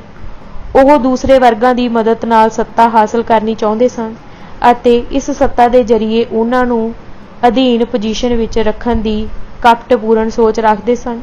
ਇਸ ਕਰਕੇ ਉਹਨਾਂ ਦੀ ਕੌਮਵਾਦੀ ਕੂਕ ਪੁਕਾਰ ਪਰਉਪਕਾਰ ਅਤੇ ਪਰਸੁਆਰਥ ਦਾ ਪ੍ਰਗਟਾਵਾ ਨਹੀਂ ਸੀ, ਬਲਕਿ ਸਵਾਰਥ ਵਿੱਚੋਂ ਨਿਕਲੀ ਰਾਜਸੀ ਤਰਕੀਬ ਸੀ। ਸਿੱਖਾਂ ਨੂੰ ਇਸ ਚਾਲ ਦੇ ਭਲੇਚੇ ਵਿੱਚ ਲੈਣ ਦੇ ਪ੍ਰਗਟ ਅਤੇ ਸੂਖਮ ਯਤਨ ਕੀਤੇ ਗਏ। ਹਿੰਦੂ ਵਿਦਿਆਰਥੀ ਅਤੇ ਵਿਦਵਾਨ ਅਮਰੀਕਾ ਕੈਨੇਡਾ ਵਿੱਚ ਮਿਹਨਤ ਮਜ਼ਦੂਰੀ ਕਰਨ ਵਾਲੇ ਅਨਪੜ੍ਹ ਜਾਂ ਅੱਧ-ਪੜ੍ਹ ਪੇਂਡੂ ਕਿਸਾਨਾਂ ਤੋਂ ਇਲਾਵਾ ਕਾਫੀ ਸਾਰੇ ਭਾਰਤੀ ਵਿਦਿਆਰਥੀ ਅਲੱਗ-ਅਲੱਗ ਥਾਵਾਂ ਤੇ ਪੜ੍ਹਾਈ ਕਰ ਰਹੇ ਸਨ। ਇਹਨਾਂ ਵਿਦਿਆਰਥੀਆਂ ਦਾ ਮਿੱਲਾਂ ਅਤੇ ਖੇਤਾਂ ਵਿੱਚ ਮਜ਼ਦੂਰੀ ਕਰ ਰਹੇ ਆਪਣੇ ਦੇਸ਼ ਭਾਈਆਂ ਨਾਲ ਚੰਗਾ ਮੇਲ ਮਿਲਾਪ ਸੀ, ਜਿਸ ਨਾਲ ਦੋਵਾਂ ਦਾ ਇੱਕ ਦੂਜੇ ਉੱਤੇ ਪ੍ਰਭਾਵ ਪੈਣਾ ਸੁਭਾਵਿਕ ਸੀ। ਬਾਬਾ ਸੋਹਣ ਸਿੰਘ ਭਕਨਾ ਨੇ ਇਸ ਦਾ ਵਰਣਨ ਇਸ ਤਰ੍ਹਾਂ ਕੀਤਾ ਹੈ। ਹਿੰਦੀ ਮਜ਼ਦੂਰਾਂ ਦੇ ਇਲਾਵਾ ਜੋ ਹਿੰਦੀ ਵਿਦਿਆਰਥੀ ਅਮਰੀਕਾ ਵਿੱਚ ਤਾਲੀਮ ਹਾਸਲ ਕਰਨ ਜਾਂਦੇ ਸਨ, ਉਹਨਾਂ ਵਿੱਚ ਬਹੁਤ ਹਿੱਸਾ ਦਰਮਿਆਨੇ ਤਬਕੇ ਦਾ ਸੀ। ਸਾਲ ਵਿੱਚ ਜਦ ਗਰਮੀਆਂ ਦੀਆਂ ਛੁੱਟੀਆਂ ਹੁੰਦੀਆਂ ਤਾਂ ਕੈਲੀਫੋਰਨੀਆ ਵਿੱਚ ਆਪਣੇ ਖੇਤ ਮਜ਼ਦੂਰ ਭਾਈਆਂ ਨਾਲ ਖੇਤਾਂ ਅਤੇ ਬਗੀਚਿਆਂ ਵਿੱਚ ਕੰਮ ਕਰਦੇ ਸਨ ਅਤੇ ਓਰੇਗਨ, ਵਾਸ਼ਿੰਗਟਨ ਵਗੈਰਾ ਰਿਆਸਤਾਂ ਵਿੱਚ ਪੜ੍ਹਨ ਵਾਲੇ ਹਿੰਦੀ ਵਿਦਿਆਰਥੀ ਕਾਰਖਾਨਿਆਂ ਵਿੱਚ ਕੰਮ ਕਰਦੇ ਸਨ। ਇਸ ਤਰ੍ਹਾਂ ਆਪਣੀ ਮਿਹਨਤ ਨਾਲ ਸਾਲ ਭਰ ਦਾ ਪੜ੍ਹਾਈ ਦਾ ਖਰਚਾ ਕੱਢ ਲੈਂਦੇ ਸਨ। ਇਹਨਾਂ ਵਿਦਿਆਰਥੀਆਂ ਨੂੰ ਜੇ ਮਜ਼ਦੂਰ ਵਿਦਿਆਰਥੀ ਕਿਹਾ ਜਾਏ ਤਾਂ ਕੋਈ ਗਲਤ ਗੱਲ ਨਹੀਂ ਹੋਵੇਗੀ। ਦਿਨ ਦੇ ਕੰਮ ਤੋਂ ਇਲਾਵਾ ਵਿਦਿਆਰਥੀ ਨਾਈਟ ਸਕੂਲ ਖੋਲ੍ਹ ਦਿੰਦੇ ਸਨ, ਜਿਸ ਦਾ ਨਤੀਜਾ ਇਹ ਹੁੰਦਾ ਸੀ ਕਿ ਅਨਪੜ੍ਹ ਹਿੰਦੀ ਵੀ ਅੰਗਰੇਜ਼ੀ ਸਮਝਣ ਬੋਲਣ ਅਤੇ ਥੋੜ੍ਹੀ ਲਿਖਣੀ ਸਿੱਖ ਜਾਂਦੇ ਅਤੇ ਇਹ ਇਵਜ਼ ਵਿੱਚ ਨਾਈਟ ਸਕੂਲ ਵਿੱਚ ਪੜ੍ਹਨ ਵਾਲੇ ਕਾਫੀ ਰੁਪਇਆ ਇਕੱਠਾ ਕਰ ਦਿੰਦੇ, ਜਿਸ ਨਾਲ ਪੜ੍ਹਾਉਣ ਵਾਲੇ ਵਿਦਿਆਰਥੀ ਦਾ ਸਾਲ ਦਾ ਪੜ੍ਹਾਈ ਦਾ ਖਰਚਾ ਚੱਲ ਜਾਂਦਾ। ਇਹਦੇ ਇਲਾਵਾ ਖਿਆਲਾਤ ਦੇ ਤਬਾਦਲੇ ਦਾ ਵੀ ਇੱਕ ਦੂਸਰੇ ਤੇ ਚੰਗਾ ਅਸਰ ਰਹਿੰਦਾ। ਇਹੀ ਵਜ੍ਹਾ ਸੀ ਕਿ ਗਦਰ ਪਾਰਟੀ ਦੇ ਝੰਡੇ ਹੇਠ ਅਮਰੀਕਾ ਅਤੇ ਕੈਨੇਡਾ ਦੇ ਹਿੰਦੀ ਮਜ਼ਦੂਰਾਂ ਅਤੇ ਵਿਦਿਆਰਥੀਆਂ ਨੇ ਇੱਕ ਦੂਸਰੇ ਨਾਲ ਮੋਢਾ ਢਾ ਕੇ ਕੰਮ ਕੀਤਾ। ਵਿਦਿਆਰਥੀਆਂ ਦੇ ਇਲਾਵਾ ਕੁਝ ਹਿੰਦੂ ਵਿਦਵਾਨ ਵੀ ਅਲੱਗ-ਅਲੱਗ ਕਾਰਨਾਂ ਕਰਕੇ ਅਮਰੀਕਾ ਅਤੇ ਕੈਨੇਡਾ ਪਹੁੰਚੇ ਹੋਏ ਸਨ। ਕੁਝ ਰੁਜ਼ਗਾਰ ਦੀ ਕਾਮਨਾ ਨਾਲ ਅਤੇ ਕੁਝ ਸਰਕਾਰ ਵਿਰੋਧੀ ਰਾਜਸੀ ਵਿਚਾਰਾਂ ਕਰਕੇ। ਭਾਰਤ ਅੰਦਰ ਰਾਜਸੀ ਜ਼ਬਰ ਤੋਂ ਬਚਣ ਲਈ ਸਵੈ ਇੱਛਾ ਨਾਲ ਜਲਾਵਤਨ ਹੋ ਗਏ ਸਨ। ਕੁਝ ਕੁ ਨੇ ਯੁੱਧ ਨੀਤਕ ਵਿਉਂਤ ਅਧੀਨ ਰਾਜਸੀ ਸਰਗਰਮੀਆਂ ਚਲਾਉਣ ਲਈ ਪੱਛਮ ਦੇ ਆਜ਼ਾਦੀ ਪਸੰਦ ਮੁਲਕਾਂ ਦੀ ਚੋਣ ਕੀਤੀ ਸੀ। ਇਹਨਾਂ ਚੋਂ ਕੁਝ ਯੂਰਪ ਦੇ ਮੁਲਕ ਵਿੱਚ ਟਿਕ ਗਏ ਸਨ ਅਤੇ ਥੋੜ੍ਹੇ ਜਿਹੇ ਅਮਰੀਕਾ ਜਾਂ ਕੈਨੇਡਾ ਪਹੁੰਚ ਗਏ ਸਨ। ਰਾਸ਼ਟਰਵਾਦੀ ਦ੍ਰਿਸ਼ਟੀ ਤੋਂ ਲਿਖੇ ਗਏ ਇਤਿਹਾਸ ਅੰਦਰ ਗਦਰ ਲਹਿਰ ਦੀ ਉਸਾਰੀ ਕਰਨ ਵਿੱਚ ਇਹਨਾਂ ਹਿੰਦੂ ਵਿਦਿਆਰਥੀਆਂ ਅਤੇ ਖਾਸ ਕਰਕੇ ਵਿਦਵਾਨਾਂ ਦੇ ਰੋਲ ਨੂੰ ਬੇਹੱਦ ਵਧਾ ਚੜ੍ਹਾ ਕੇ ਪੇਸ਼ ਕੀਤਾ ਗਿਆ ਸੀ। ਪਰ ਹਕੀਕਤ ਕੀ ਹੈ, ਇਸ ਬਾਰੇ ਬਾਬਾ ਭਕਨਾ ਦਾ ਮਤ ਇਸ ਪ੍ਰਕਾਰ ਹੈ। ਵਿਦਿਆਰਥੀਆਂ ਦੇ ਇਲਾਵਾ ਕੁਝ ਸਿਆਸਤਦਾਨ, ਆਲਿਮ, ਵਿਦਵਾਨ ਵੀ ਸਨ। ਇਹਨਾਂ ਵਿੱਚ ਲਾਲਾ ਹਰਦਿਆਲ ਵੀ ਸਨ।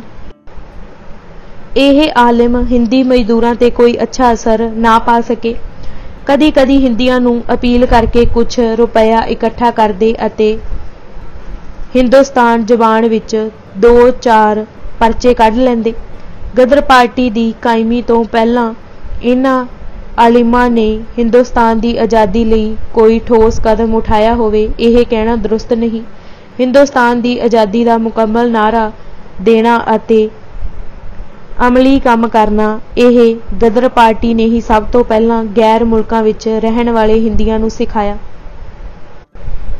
वैनकूवर दा गुरुद्वारा भारत की आज़ादी लई सरगर्म सारे धर्मां अते जातां वर्गां दे भारती अवासियां दा प्रमुख अड्डा बन गया सी। सिੱਖੀ ਦੇ ਸੁਨਹਿਰੀ असूल मुताबिक उत्थे धर्म अते जात की कोई निंद विचार नहीं की जाती सी। सिखां दे नालों नाल इक्का दुक्का हिंदू अते मुसलमान भी अपने देश भाइयों नूं नस्ली भेदभाव अते गुलामी विरुद्ध उभारण अते जथेबंद करन लई गुरुद्वारे दे मंच की आज़ादी नाल वरतों करदे सन।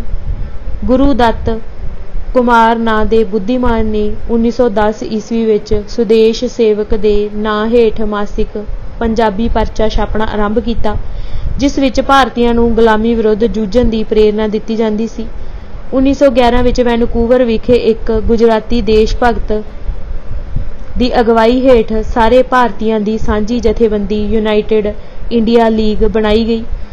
इस दा सदर दफ्तर भी गुरुद्वारे अंदर ही सी, पर यह जथेबंदी कोई बहुती अर्थ भरपूर सरगर्मी ना कर सकी अते थोड़े समय बाद ही गैर सरगर्म हो गई सी। जी.डी. कुमार थोड़े समय लई प्रचार सरगर्मियां चलाउण तो बाद वैनकूवर छड्ड के सियाटल अमरीका चला गया। उत्थे एक तारकनाथ दास नाउ दा बंगाली विद्यार्थी जिहड़ा बंगाल दी हिंदू राष्ट्रवादी जुझारू जथेबंदी अनुशीलन समति दा मैंबर सी, अंग्रेजी जुबान विच फ्री हिंदुस्तान दे टाइटल हेठ एक परचा छापदा सी, पर यह परचा भी छेती ही ठप हो गया सी। बाबा सोहन सिंह भकना ने जी.डी. कुमार अते तारकनाथ दे किरदार दा पाज इंज उगाड़िया है। साडी पार्टी कायम होण तो पहलां अमरीका विच हरनाम सिंह जी कारी सारी बाबू तारकनाथ अते जी.डी. कुमार इन्हां तिन्हां दी पार्टी सी अते यह थोड़ा देश भगती दा प्रचार भी कीता करदे सन। पर भाई हरनाम सिंह जी तो बिना दूजे दोवें इस प्रचार द्वारा अपना ही गौह कढ़दे सन, जिस दा असर आम लोकां दे दिलां पर बुरा पैंदा सी। इहो कारण सी कि अमरीका विच पढ़े लिखे आदमी अक्सर बदनाम हो चुके सन अते आम हिंदी उन्हां पर भरोसा नहीं सन करदे। जी.डी. कुमार ने पोर्टलैंड ओरेगन विच हिंदियां दी एक सोसाइटी भी कायम कीती सी, पर वह 3 महीने तो वध ना चल सकी, क्यों जो जी.डी. कुमार ने लोकां पासों चंदा उगराउण अते सियाटल विच हिंदी विद्यार्थियों की रिहाइश लई एक मकान खरीदिया सी, जिस दा नाम इंडिया हाउस रखिया सी। अखीर विच ओह उस मकान पर आप ही जफा मार बैठा अते वेच दिता। ओह पैसा भी आप ही हड़प कर गया। अमरीका विच जथेबंदी अमरीका अंदर जथेबंदी बनाउण दा सिलसिला इक्को वेले 2 अलग-अलग केंद्रां ते अलग-अलग तरीकिਆਂ नाल ਚੱਲਿਆ। कैलीफोर्निया विच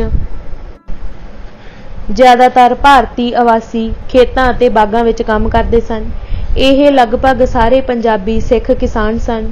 ਉਹ एक दूजे नालों दूर दुराडियां ਥਾਵਾਂ ਤੇ ਰਹਿੰਦੇ ਸਨ, जिस करके उन्हां दा आपस विच मेल मिलाप बहुता आम अते नेमबद्ध नहीं सी। ਉਹ ਕਿਸੇ विशेष मौके ते ही इकट्ठे हुंदे सन। स्टाकटन दा गुरुद्वारा बनन तो पहलां बाबा ज्वाला सिंह अते बाबा विसाखा सिंह होरां दा फारम, जिहड़ा एक तरह दा गैर रस्मी गुरुद्वारा ही सी, देश भाइयां दे मिलन ते राजसी विचारां करन दा मुख अड्डा सी। उत्थे हर साल पौह सुदी 7ਵੀं गुरु गोबिंद सिंह जी दे प्रकाश पुरब दे मुबारक दिहाड़े ते अखंड पाठ कीता जांदा सी अते 3 दिन निरंतर धर्म प्रचार अते राजसी विचार चर्चा दा प्रवाह चलदा रहिंदा सी। सारा वातावरण रूहानी रंग विच रंगिया जांदा सी। अक्तूबर 1912 विच जद स्टाकटन दा गुरुद्वारा रस्मी रूप विच आरंभ हो गया सी तां वैनकूवर दे गुरुद्वारे दी तर्ज ते ही ओह अमरीका अंदर राजसी सरगर्मियां दा धुरा बन गया सी। अमरीका दियां ओरेगन अते वाशिंगटन रियासतां विच जथेबंदी दा काम थोड़ा वखरे तरीके नाल चलिया। इन्हां रियासतां अंदर भारती अवासी मुख तौर ते कोलंबिया, दरिया के कंढियां ते उसरे लकड़ी के वड्डे वड्डे कारखानिਆਂ ਵਿੱਚ काम करते सन। ओरेगॉन रियासत के उत्तरी सिरे ते कोलंबिया दरिया के कंढे उत्ते लगभग 175 मील तक वसे शहरां कस्बिਆਂ ਵਿੱਚ लकड़ी दीयां बहुत सारियां मिलां सन, जिन्हां ਵਿੱਚ काफ़ी संख्या ਵਿੱਚ भारती मजदूर काम करते सन। आम तौर ते ओह इक्को कारखाने ਵਿੱਚ इकट्ठे काम करिया करते सन। मिलां दा आपस ਵਿੱਚ फासला भी ज़्यादा नहीं सी, जिस करके उन्हां दा आपसी मेल जोल वध सौखा ते आम सी। ओह इकल्ले इकल्ले रहण दी बजाय अक्सर कई जाने रल के साझा मकान किराए ते लैंदे सन।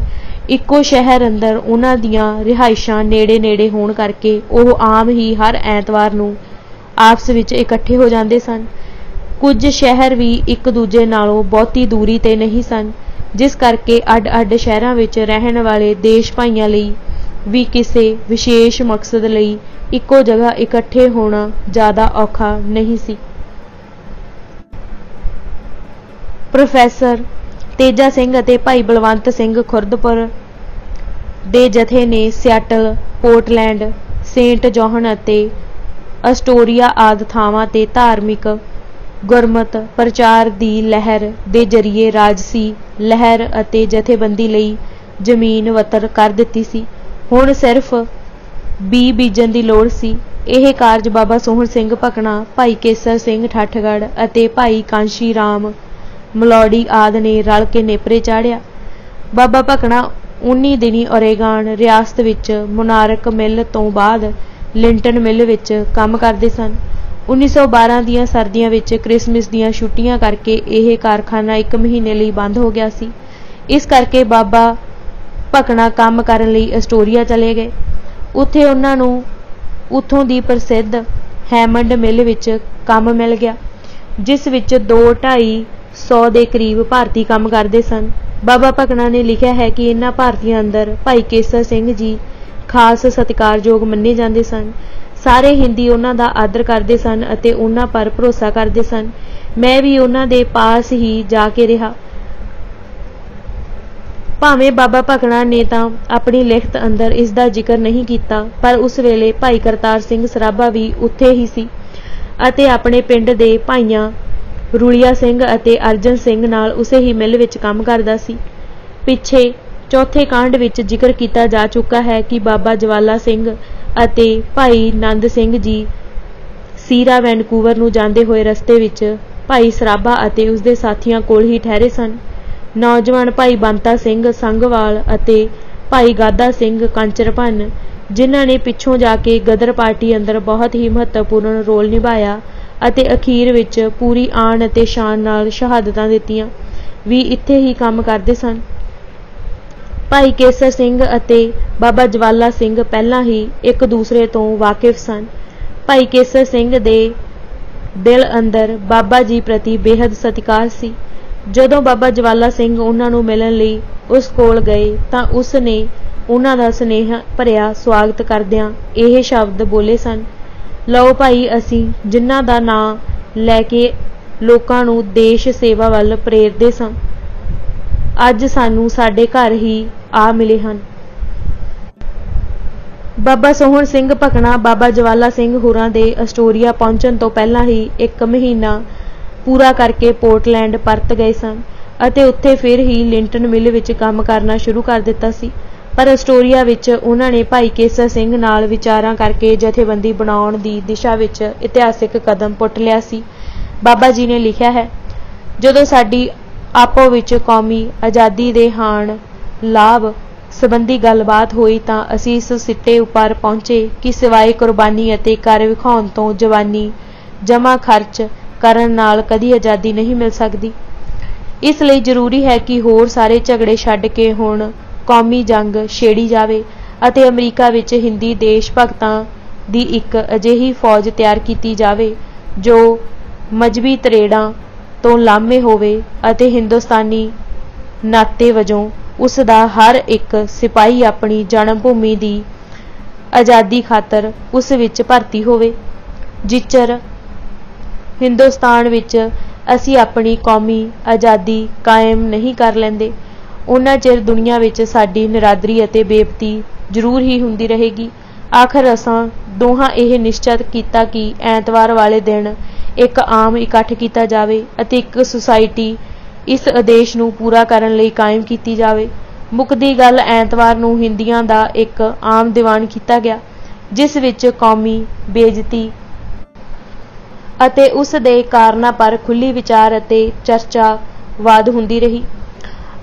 ਆਖਰ ਸਾਰਿਆਂ ਨੇ ਇਸ ਗੱਲ ਨੂੰ ਮੰਨਿਆ ਕਿ ਸਾਡੀ ਸਾਰੀਆਂ ਬੇਪਤੀਆਂ ਦੀ ਜੜ ਸਾਡੀ ਗੁਲਾਮੀ ਹੀ ਹੈ। ਜਦੋਂ ਤੱਕ ਆਜ਼ਾਦੀ ਪ੍ਰਾਪਤ ਨਾ ਹੋਵੇਗੀ ਉਨਾ ਚਿਰ ਦੁਨੀਆ ਵਿੱਚ ਸਾਡੀ ਇਹ ਦੁਰਦਸ਼ਾ ਹੀ ਰਹੇਗੀ।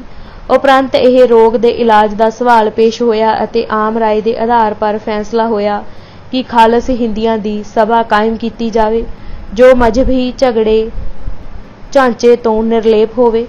ਇਸ ਪਰ ਕਈ ਦੇਸ਼ ਭਗਤਾਂ ਨੇ ਆਪਣੇ ਨਾਮ ਪੇਸ਼ ਕੀਤੇ ਅਤੇ ਤਨ ਮਨ ਧਨ ਦੁਆਰਾ ਸੇਵਾ ਕਰਨ ਦਾ ਪ੍ਰਣ ਕੀਤਾ। ਇਨ੍ਹਾਂ ਪ੍ਰਣ ਕਰਨ ਵਾਲਿਆਂ ਵਿੱਚੋਂ ਬੰਤਾ ਸਿੰਘ ਦਾ ਨਾਮ ਖਾਸ ਹੈ, ਜਿਨ੍ਹਾਂ ਨੇ ਕਹਿਣੀ ਨੂੰ ਕਰਨੀ ਰੂਪ ਵਿੱਚ ਕਰਨੀ ਦੇ ਸਾਂਚੇ ਵਿੱਚ ਢਾਲ ਵਿਖਾਇਆ ਅਤੇ ਜੰਮਣ ਭੂਮੀ ਦੇ ਨਾਂ ਪਰ ਆਪਣਾ ਤਨ ਮਨ ਧਨ ਸਭ ਕੁਝ ਵਾਰ ਸੁੱਟਿਆ। ਇੱਥੇ ਨੋਟ ਕਰਨ ਵਾਲੀ ਅਹਿਮ ਗੱਲ ਇਹ ਹੈ ਕਿ ਉਪਰੋਕਤ ਮੀਟਿੰਗ ਬਾਬਾ ਸੋਹਣ ਸਿੰਘ ਭਕਨਾ ਅਤੇ ਭਾਈ ਕੇਸਰ ਸਿੰਘ ਨੇ ਨਿਰੋਲ ਆਪਣੀ ਪਹਿਲ ਕਦਮੀ ਤੇ ਬੁਲਾਈ ਸੀ। ਉਦੋਂ ਤੱਕ ਉਹਨਾਂ ਦਾ ਲਾਲਾ ਹਰਦਿਆਲ ਨਾਲ ਕੋਈ ਤਾਲਮੇਲ ਨਹੀਂ ਹੋਇਆ ਸੀ। ਉਹ ਕਿਸੇ ਵਿਦਵਾਨ ਦੇ ਭੜਕਾਏ ਇਹ ਰਾਹ ਨਹੀਂ ਪਏ ਸਨ, ਬਲਕਿ ਵਕਤ ਦੇ ਝਪੇੜੇ ਝੱਲ ਕੇ ਇਸ ਸਿੱਟੇ ਤੇ ਪਹੁੰਚੇ ਸਨ ਕਿ ਕੌਮੀ ਆਜ਼ਾਦੀ ਹਾਸਲ ਕਰਨ ਤੋਂ ਬਿਨਾਂ ਉਹਨਾਂ ਦੇ ਦੁੱਖਾਂ ਦਾ ਕੋਈ ਹੱਲ ਨਹੀਂ ਹੋਣਾ ਅਤੇ ਕੌਮੀ ਆਜ਼ਾਦੀ ਹਾਸਲ ਕਰਨ ਲਈ ਲਹੂ 20ਵੀਂ ਜੰਗ ਲੜਨੀ ਪੈਣੀ ਹੈ, ਜਿਸ ਦੇ ਵਾਸਤੇ ਸਾਰੇ ਵਰਗਾਂ ਦੇ ਭਾਰਤੀਆਂ ਦੀ ਸਾਂਝੀ ਜਥੇਬੰਦੀ ਜਾਂ ਫੌਜ ਬਣਾਉਣੀ ਪਹਿਲੀ ਲੋੜ ਸੀ। ਉਹਨਾਂ ਨੇ ਐਸਟੋਰੀਆ ਵਿਖੇ ਇਸ ਦਿਸ਼ਾ ਵਿੱਚ ਪਹਿਲਾ ਕਦਮ ਪੁੱਟਦਿਆਂ ਹਿੰਦੀ ਮਹਾਸਭਾ ਦੇ ਨਾਂ ਹੇਠ ਜਥੇਬੰਦੀ ਦੀ ਮੁੱਢਲੀ ਬੁਨਿਆਦ ਧਰ ਦਿੱਤੀ ਸੀ। ਨਵਾਬ ਖਾਂ, ਜਿਹੜਾ ਇਸ ਮੀਟਿੰਗ ਵਿੱਚ ਹਾਜ਼ਰ ਸੀ, ਅਨੁਸਾਰ ਜਥੇਬੰਦੀ ਦਾ ਨਾਂ ਹਿੰਦੁਸਤਾਨੀ ਐਸੋਸੀਏਸ਼ਨ ਰੱਖਿਆ ਗਿਆ ਸੀ। ਭਾਈ ਕੇਸਰ ਸਿੰਘ ਨੂੰ ਇਸ ਸਭਾ ਦਾ ਪ੍ਰਧਾਨ ਅਤੇ ਬਾਬਾ ਸੋਹਣ ਸਿੰਘ ਭਕਨਾ ਨੂੰ ਸਕੱਤਰ ਨਾਮਜ਼ਦ ਕੀਤਾ ਗਿਆ। ਬਾਬਾ ਜੀ ਦੇ ਕਥਨ ਅਨੁਸਾਰ ਇੱਕ ਮੁਸਲਮਾਨ ਨੂੰ ਇਸ ਦਾ ਮੀਤ ਪ੍ਰਧਾਨ ਚੁਣਿਆ ਗਿਆ। ਇਹ ਮੁਸਲਮਾਨ ਕਰੀਮ ਬਖਸ਼ ਸੀ, ਜਿਹੜਾ ਜਾਪਦਾ ਹੈ ਬਾਅਦ ਵਿੱਚ ਗੈਰ ਸਰਗਰਮ ਹੋ ਗਿਆ ਸੀ। ਬਾਬਾ ਜਵਾਲਾ ਸਿੰਘ ਨੇ ਲਿਖਿਆ ਹੈ ਕਿ ਐਸਟੋਰੀਆ ਵਿੱਚ ਉਹਨਾਂ ਨੂੰ ਭਾਰਤੀਆਂ ਦੀ ਨਵੀਂ ਬਣੀ ਸਭਾ ਦੀ ਖਬਰ ਮਿਲ ਗਈ ਸੀ। ਵੈਨਕੂਵਰ ਨੂੰ ਜਾਂਦਿਆਂ ਜਦ ਉਹ ਅਤੇ ਭਾਈ ਨੰਦ ਸਿੰਘ ਜੀ ਸੀਰਾ ਪੋਰਟਲੈਂਡ ਰੁਕੇ ਸਨ ਤਾਂ ਉੱਥੇ ਉਹਨਾਂ ਦੀ ਬਾਬਾ ਭਕਨਾ ਨਾਲ ਮੁਲਾਕਾਤ ਹੋ ਗਈ ਸੀ। ਸੁਭਾਵਿਕ ਤੌਰ ਤੇ ਉਹਨਾਂ ਨੇ ਆਪਸ ਵਿੱਚ ਇਸ ਭਖੇ ਮਸਲੇ ਬਾਰੇ ਜ਼ਰੂਰ ਚਰਚਾ ਕੀਤੀ ਹੋਵੇਗੀ। ਬਾਬਾ ਭਕਨਾ ਨੇ ਐਸਟੋਰੀਆ ਤੋਂ ਵਾਪਸ ਲਿੰਟਨ ਜਾ ਕੇ ਪੰਡਿਤ ਕਾਸ਼ੀ ਰਾਮ ਨੂੰ ਹਿੰਦੀ ਮਹਾਸਭਾ ਬਣਾਉਣ ਦੀ ਉਤਸ਼ਾਹਜਨਕ ਖਬਰ ਦੇਣ ਦਾ ਮਨ ਬਣਾਇਆ। ਬਾਬਾ ਜੀ ਦੇ ਆਪਣੇ ਸ਼ਬਦਾਂ ਵਿੱਚ, ਮੈਂ ਐਤਵਾਰ ਨੂੰ ਪੰਡਿਤ ਕਾਂਸ਼ੀ ਰਾਮ ਨਾਲ ਗੱਲਬਾਤ ਕਰਨ ਦੇ ਇਰਾਦੇ ਨਾਲ ਸੈਂਟ ਜਾਹਨ ਦੇ ਕਾਰਖਾਨੇ ਵਿੱਚ ਗਿਆ। ਇਹ ਕਾਰਖਾਨਾ ਸਾਡੇ ਕਾਰਖਾਨੇ ਤੋਂ ਕੋਈ 2-2.5 ਮੀਲ ਦੀ ਵਿੱਥ ਪਰ ਸੀ। ਐਸਟੋਰੀਆ ਵਿੱਚ ਹਿੰਦੀ ਮਹਾਸਭਾ ਕਾਇਮ ਹੋਣ ਦਾ ਸਾਰਾ ਬਿਰਤਾਂਤ ਮੈਂ ਭਾਈ ਕਾਸ਼ੀ ਰਾਮ ਨੂੰ ਸੁਣਾਇਆ। ਉਹ ਸੁਣ ਕੇ ਬਹੁਤ ਖੁਸ਼ ਹੋਏ। ਭਾਈ ਰਾਮ ਰੱਖਾ ਵੀ ਉਨੀ ਦਿਨੀ ਕਾਂਸ਼ੀ ਰਾਮ ਕੋਲ ਹੀ ਰਹਿੰਦੇ ਸਨ। ਉਹਨਾਂ ਨੇ ਵੀ ਬੜੇ ਪ੍ਰੇਮ ਨਾਲ ਮੇਰੀ ਗੱਲਬਾਤ ਸੁਣੀ ਅਤੇ ਆਖਿਆ, ਮੈਂ ਵੀ ਸਭਾ ਦਾ ਮੈਂਬਰ ਬਣਨ ਲਈ ਤਿਆਰ ਹਾਂ। ਸੈਂਟ ਜਾਹਨ ਵਿੱਚ ਰਹਿਣ ਵਾਲੇ ਹੋਰਨਾਂ ਹਿੰਦੀਆਂ ਨੇ ਵੀ ਸਭਾ ਦੇ ਮੈਂਬਰ ਬਣਨ ਦਾ ਭਰੋਸਾ ਦਿਵਾਇਆ। ਆਖਿਰ ਮੈਂ ਭਾਈ ਕਾਸ਼ੀ ਰਾਮ ਤੋਂ ਪੁੱਛਿਆ ਕਿ ਕੋਈ ਇਹੋ ਜਿਹਾ ਸੱਜਣ ਵੀ ਹੈ ਜਿਸ ਤੋਂ ਅਸੀਂ ਅਖਬਾਰ ਕੱਢਣ ਦਾ ਕੰਮ ਲੈ ਸਕੀਏ, ਪਰ ਹੋਵੇ ਦੇਸ਼ ਭਗਤ ਅਤੇ ਸੱਚਾ ਸੁੱਚਾ, ਜਿਸ ਪਰ ਪੂਰਾ ਭਰੋਸਾ ਕੀਤਾ ਜਾ ਸਕੇ ਅਤੇ ਅਖਬਾਰ ਦਾ ਸਾਰਾ ਕੰਮ ਉਸ ਦੇ ਸਪੁਰਦ ਕੀਤਾ ਜਾ ਸਕੇ, ਕਿਉਂ ਜੋ ਬਿਨਾਂ ਅਖਬਾਰ ਤੋਂ ਅਸੀਂ ਅਮਰੀਕਾ ਵਿੱਚ ਫਿਰ ਟੁਰ ਕੇ ਪ੍ਰਚਾਰ ਨਹੀਂ ਕਰ ਸਕਦੇ ਅਤੇ ਨਾ ਹੀ ਸਾਡੇ ਪਾਸ ਇੰਨਾ ਰੁਪਇਆ ਹੈ ਜੋ ਗੱਡੀਆਂ ਦੇ ਭਾੜੇ ਪਰ ਖਰਚ ਕੀਤਾ ਜਾਵੇ ਅਤੇ ਪ੍ਰਚਾਰਕਾਂ ਨੂੰ ਸਫ਼ਰ ਖਰਚ ਦਿੱਤਾ ਜਾਵੇ। ਅਸੀਂ ਅਜੇ ਇਹ ਗੱਲਾਂ ਕਰ ਹੀ ਰਹੇ ਸਾਂ ਕਿ ਬਾਹਰੋਂ ਠਾਕਰ ਦਾਸ ਆ ਗਿਆ। ਉਹ ਹੁਣੇ ਜਿਹੇ ਹੀ ਕੈਲੀਫੋਰਨੀਆ ਤੋਂ ਆਇਆ ਸੀ। ਕਾਸ਼ੀ ਰਾਮ ਨੇ ਅਸਾਂ ਦੋਹਾਂ ਦੀ ਜਾਣ ਪਛਾਣ ਕਰਾਈ ਅਤੇ ਫੇਰ ਗੱਲਬਾਤ ਛਿੜ ਪਈ। ਠਾਕਰ ਦਾਸ ਨੇ ਕਿਹਾ ਕਿ ਲਾਲਾ ਹਰਦਿਆਲ ਸਾਨ ਫਰਾਂਸਿਸਕੋ ਵਿੱਚ ਰਹਿੰਦੇ ਨੇ। ਜੇ ਆਪਾਂ ਉਹਨਾਂ ਨੂੰ ਇਹ ਕੰਮ ਸੌਂਪ ਦਈਏ ਤਾਂ ਮੇਰੀ ਜਾਂਚੇ ਉਹ ਇਸ ਕੰਮ ਨੂੰ ਚੰਗੀ ਤਰ੍ਹਾਂ ਚਲਾ ਸਕਣਗੇ। ਲਾਲਾ ਹਰਦਿਆਲ ਦੇ ਕਈ ਲੇਖ ਮੈਂ ਅਖਬਾਰਾਂ ਵਿੱਚ ਪੜ੍ਹੇ ਸਨ। ਮੈਂ ਉਹਨਾਂ ਦੀ ਰੂਹ ਦਾ ਸਿਆਣੂ ਨਹੀਂ ਸਾਂ। आखिर भाई काशी राम ठाकर दास राम रखा ਅਤੇ ਹੋਰ ਵੀ ਸਾਰੇ ਸੱਜਣਾਂ ਨੇ ਇਹੋ ਸਲਾਹ ਦਿੱਤੀ कि लाला हरदयाल ਨੂੰ ਉਰੇਗਾਨ ਸੱਦ ਲਿਆ ਜਾਵੇ ਅਤੇ ਉਹਨਾਂ ਨਾਲ ਇਸ ਕੰਮ ਬਾਰੇ ਸਲਾਹ ਮਸ਼ਵਰਾ ਕਰ ਲਿਆ ਜਾਵੇ। आखिर मैं लाला हरदयाल ਨੂੰ खत लिखण ਦਾ ਕੰਮ ਭਾਈ ਕਾਸ਼ੀ ਰਾਮ ਦੇ ਜੁਮੇ ਲਾ ਕੇ ਆਪਣੇ ਕਾਰਖਾਨੇ ਨੂੰ ਮੁੜ ਆਇਆ। ਉਪਰੋਕਤ ਗੱਲਬਾਤ ਤੋਂ ਸਪਸ਼ਟ ਹੋ ਜਾਂਦਾ ਹੈ कि बाबा भकना होरां ने लाला हरदयाल ਨੂੰ मेल होण ਤੋਂ ਪਹਿਲਾਂ ही आज़ादी ਦਾ ਪ੍ਰਚਾਰ ਕਰਨ ਲਈ अखबार ਕੱਢਣ ਦਾ ਨਿਰਣਾ ਕਰ ਲਿਆ ਸੀ ਅਤੇ ਉਹ ਇਸ ਵਾਸਤੇ ਕਿਸੇ ਯੋਗ ਬੰਦੇ ਦੀ ਤਲਾਸ਼ ਵਿੱਚ ਸਨ। ਲਾਲਾ ठाकर दास ਵੱਲੋਂ 10 ਪਾਉਣ ਅਤੇ ਉਹਨਾਂ ਨੇ ਲਾਲਾ ਹਰਦयाल ਨੂੰ ਸੇਂਟ ਜਾਹਨ ਬੁਲਾਉਣ ਦਾ ਫੈਸਲਾ ਕੀਤਾ, ਜਿਸ ਮੁਤਾਬਕ ਭਾਈ ਕਾਸ਼ੀ ਰਾਮ ਅਤੇ ठाकर दास ਨੇ ਚਿੱਠੀ ਲਿਖ ਕੇ ਲਾਲਾ ਹਰਦयाल ਨੂੰ ਸੇਂਟ ਜਾਹਨ ਆਉਣ ਦਾ ਸੱਦਾ ਦਿੱਤਾ। ਇਹ ਗੱਲ ਚਿੱਠੀ ਵਿੱਚ ਵੀ ਸਪਸ਼ਟ ਕੀਤੀ ਗਈ ਸੀ। ਇਸ ਸੱਦੇ ਤੇ ਲਾਲਾ ਹਰਦयाल ਅਤੇ ਭਾਈ ਪਰਮਾਨੰਦ ਦੋਨੋਂ ਇਕੱਠੇ ਸਾਨ ਫਰਾਂਸਿਸਕੋ ਅਤੇ ਸੇਂਟ ਜਾਹਨ ਪਹੁੰਚੇ। ਉਹਨਾਂ ਦੀ ਸੇਂਟ ਜਾਹਨ ਵਿਖੇ ਆਮਦ ਬਾਰੇ ਵੱਖ-ਵੱਖ ਲੋਕਾਂ ਨੇ ਅੱਡੋ-ਅੱਡ ਤਰੀਕਾਂ ਦਿੱਤੀਆਂ ਹਨ, ਪਰ ਸਾਰੇ ਤੱਥਾਂ ਦੀ ਪੁਣਛਾਣ ਕਰਨ ਤੋਂ ਬਾਅਦ ਜ਼ਿਆਦਾ ਠੀਕ ਇਹ ਲੱਗਦਾ ਹੈ ਕਿ ਉਹ ਮਾਰਚ 1913 ਦੇ ਅਖੀਰੀ ਹਫ਼ਤੇ ਸੇਂਟ ਜਾਹਨ ਪਹੁੰਚੇ, ਜਿੱਥੇ ਉਹਨਾਂ ਨੇ 25 ਮਾਰਚ ਨੂੰ ਭਾਈ ਕਾਸ਼ੀ ਰਾਮ ਦੀ ਰਿਹਾਇਸ਼ ਵਿਖੇ ਭਾਰਤੀ ਆਵਾਸੀਆਂ ਦੀ ਇੱਕ ਸਭਾ ਬੁਲਾਈ ਅਤੇ ਉੱਥੇ ਦੇਸ਼ ਅਤੇ ਦੁਨੀਆ ਦੇ ਹਾਲਾਤ ਬਾਰੇ ਅਤੇ ਇਹਨਾਂ ਦੀ ਰੌਸ਼ਨੀ ਵਿੱਚ ਭਾਰਤ ਦੀ ਆਜ਼ਾਦੀ ਲਈ ਨਿੱਘਰ ਕਦਮ ਪੁੱਟਣ ਦੇ ਮਨੋਰਥ ਨਾਲ ਅਮਰੀਕਾ ਅੰਦਰ ਸਾਰੇ ਭਾਰਤੀਆਂ ਦੀ ਇੱਕ ਸਾਂਝੀ ਕੇਂਦਰੀ ਕਮੇਟੀ ਬਣਾਉਣ ਬਾਬਤ ਭਰਮੀ ਵਿਚਾਰ ਚਰਚਾ ਹੋਈ।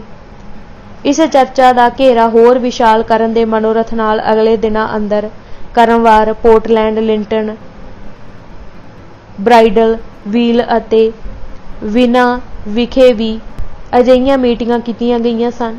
ਕੰਮਾਂ ਕਾਰਾਂ ਵਾਲੇ ਬੰਦਿਆਂ ਦੀ ਮੀਟਿੰਗ ਸਿਰਫ ਛੁੱਟੀ ਵਾਲੇ ਦਿਨ ਹੀ ਹੋ ਸਕਦੀ ਸੀ, ਇਸ ਕਰਕੇ ਕਈ ਹਫ਼ਤੇ ਇਹਨਾਂ ਮੀਟਿੰਗਾਂ ਵਿੱਚ ਗੁਜ਼ਰ ਗਏ। ਅੰਤ ਵਿੱਚ 30 ਮਈ ਨੂੰ ਅਸਟੋਰੀਆ ਵਿੱਚ ਉਰੇਗਾਨ ਰਿਆਸਤ ਦੇ 200 ਦੇ ਕਰੀਬ ਭਾਰਤੀ ਇਕੱਤਰ ਹੋਏ। ਬਾਬਾ ਭਕਨਾ ਨੇ ਇਸ ਦਾ ਵੇਰਵਾ ਇੰਜ ਕੀਤਾ ਹੈ। ਅਸਟੋਰੀਆ ਦੇ ਹਿੰਦੀਆਂ ਵੱਲੋਂ ਦੇਸ਼ ਭਗਤ ਭਾਈ ਬਲਵੰਤ ਸਿੰਘ, ਇੱਥੇ ਬਾਬਾ ਜੀ ਦਾ ਭਾਵ ਭਾਈ ਬੰਤਾ ਸਿੰਘ ਸੰਘਵਾਲ ਤੋਂ ਹੈ, ਅਤੇ ਇੱਕ ਹੋਰ ਸੱਜਣ ਜੀ ਸਾਰੇ ਉਰੇਗਾਨ ਦੇ ਹਿੰਦੀਆਂ ਨੂੰ ਅਸਟੋਰੀਆ ਵਿੱਚ ਦਰਸ਼ਨ ਦੇਣ ਲਈ ਬੇਨਤੀਆਂ ਕਰਨ ਆਏ।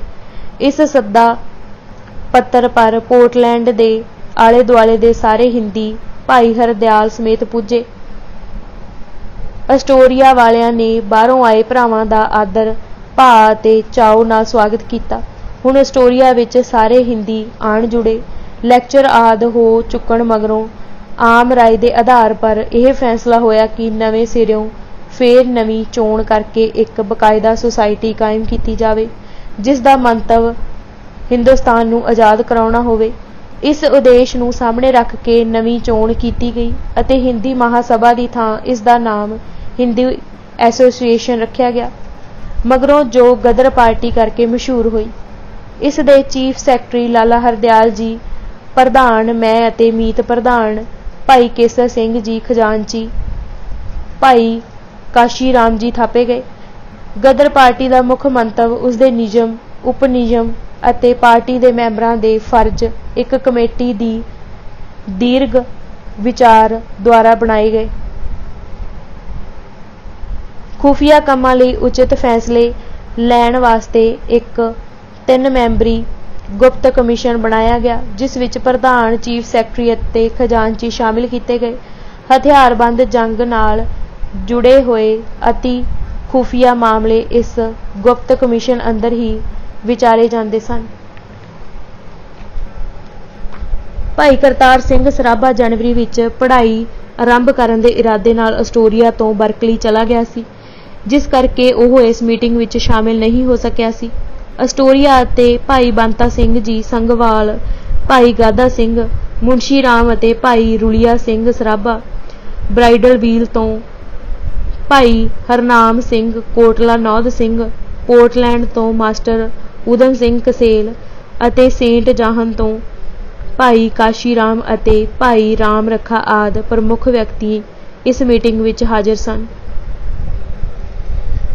ਅੱਜ ਅਸੀਂ ਤੂਫਾਨਾਂ ਦਾ ਸ਼ਾਹ ਸਵਾਰ ਸ਼ਹੀਦ ਕਰਤਾਰ ਸਿੰਘ ਸਰਾਭਾ ਕਿਤਾਬ ਦੇ 115 ਪੰਨੇ ਪੜ੍ਹ ਚੁੱਕੇ ਹਾਂ। बाकी दी किताब असीं अगले भाग विच पढ़ांगे। वाहिगुरू जी का खालसा, वाहिगुरू जी की फतेह।